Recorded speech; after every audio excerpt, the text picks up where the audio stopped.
Hello everyone, so better evening to all of you.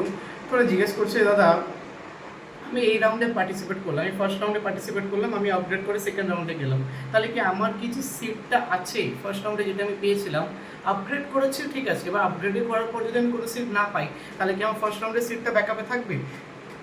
আমি যদি round 2 থেকে round 3-তে যাই তাহলে কি আমার আপগ্রেডেড সিটটা কি আমার ব্যাকআপে থাকবে? হ্যাঁ ভাই, থাকবে থাকবে থাকবে থাকবে। ঠিক আছে, এবার এবার দাদা তুমি তো মুখে বলছো, কিন্তু আমাকে প্রুফ দাও, আমি প্রুফের উপর বিশ্বাস করি। তো নিশ্চয়ই প্রুফটা দেখে নেবে এখানে। এটা ডব্লিউবিজির অফিসিয়াল নোটিফিকেশন, যেখানে বলা আছে দেখ দুটো জিনিস ভালোভাবে করবি।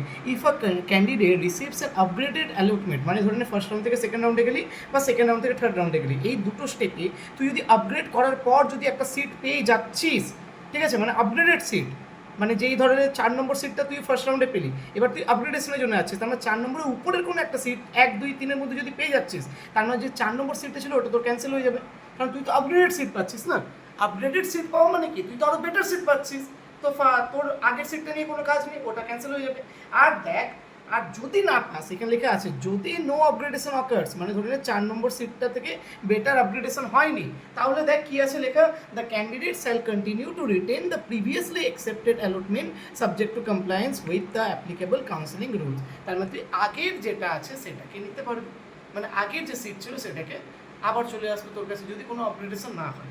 এবার দেখে থার্ড রাউন্ডে যদি দেখাই, থার্ড রাউন্ডে হয় কিনা দেখ, এখানে আছে ইফ অ্যালোটেড ফার্স্ট চয়েস এটা upgraded in second or letter choice এটা, ঠিক আছে। এবার দেখ পে সিট অ্যাকসেপ্টেন্স ফি, আর যদি তোর ইচ্ছা না হয় নো আপগ্রেডেশনের ফর্ম দিয়ে আগে ইনস্টিটিউটে ফিরে যেতে পারবি, মানে আগের যে ব্রাঞ্চটা আছে ওইটা, ঠিক আছে। তার মানে হ্যাঁ, তোর ব্যাকআপ প্ল্যান থাকছে, ব্যাকআপ প্ল্যানের জন্য কোনো রকম প্রবলেম নেই, ব্যাকআপ প্ল্যান থাকছে, আর বাদ বাকি যে আরও যে নতুন নতুন জিনিস ইন্ট্রোডিউস হয়েছে সেগুলোর হচ্ছে বেনিফিট নেই। ভালোভাবে চয়েস ফিলিং কর, আর ভালো কলেজে যা, ভালো ব্রাঞ্চে যা, hoping for the best for your future. Thank you so much to all of you.